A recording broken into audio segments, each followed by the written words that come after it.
আমাদের রাষ্ট্রপতি শহীদ রাষ্ট্রপতি জিয়াউর রহমান একটা জিনিস করছিলেন, বাংলাদেশি জাতীয়তাবাদ। যত ধরনের ধর্মের আছে, তত ধরনের বর্ণ আছে, তত ধরনের বিভিন্ন মানুষ আছে, যে কোনো ভাষাভাষীর লোকজন আছে, সবাই মিলে আমরা বাংলাদেশি। আমরা এই বাংলাদেশের মানুষ, আমরা শান্তিতে থাকতে চাই। আমরা সম্প্রীতিতে এই যে আমাদের ধর্মের একটা সম্প্রীতি, এই সম্প্রীতি নিয়ে আমরা চলতে চাই। আজকে তাই সন্ধ্যার সময় আমি বেশি কথা বলবো না, সরাসরি বলতে চাই, এটা আপনারা ধারণ করবেন। আপনারা আমাদের নেতা শহীদ রাষ্ট্রপতি জিয়াউর রহমানের এই দল, প্রতিষ্ঠিত এই দল বিএনপি, এবং যার নেতৃত্বে আমাদের প্রিয় নেত্রী দেশনেত্রী বেগম খালেদা জিয়া, তাকে আপনারা ভোট দেন প্রতিবারই। আমরা ভোট কেন্দ্রে দেখেছি, আমরা কোনো হিন্দু ভাইরা কিন্তু এই এলাকার ওই এতে দেন না, নৌকার সিল দেন না, আপনারা সবসময় ধানের শীষে ভোট দেন।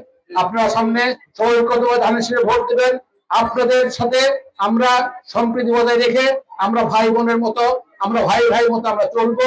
আপনাদের যে কোনো বিপদ আপদের সুখে দুঃখে আপনাদের পাশে থেকে আমরা এই সম্প্রীতিটা আমরা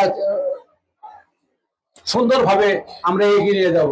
আপনারা আমাদেরকে আশীর্বাদ করবেন, দোয়া করবেন, আমরা যেন আপনাদের এই বিএনপি, আমাদের প্রিয় নেতা, আমাদের ভারপ্রাপ্ত চেয়ারম্যান তারেক রহমানের নেতৃত্বে এই দেশে একটা ভোট বিপ্লবের মাধ্যমে আমরা বিএনপি যেন ক্ষমতা নিয়ে আসতে পারি, তারেক রহমানের হাতকে শক্তিশালী করতে পারি।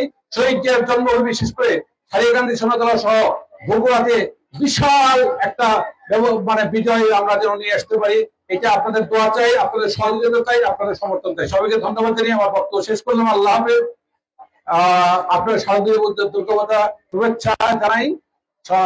আমাদের প্রিয় নেতা শহীদ রাষ্ট্রপতি জিয়াউর রহমান অমর হোক, আমাদের প্রিয় নেত্রী বেগম খালেদা জিয়া জিন্দাবাদ, আমাদের প্রিয় নেতা জনাব তারেক রহমান জিন্দাবাদ। আসসালামু আলাইকুম।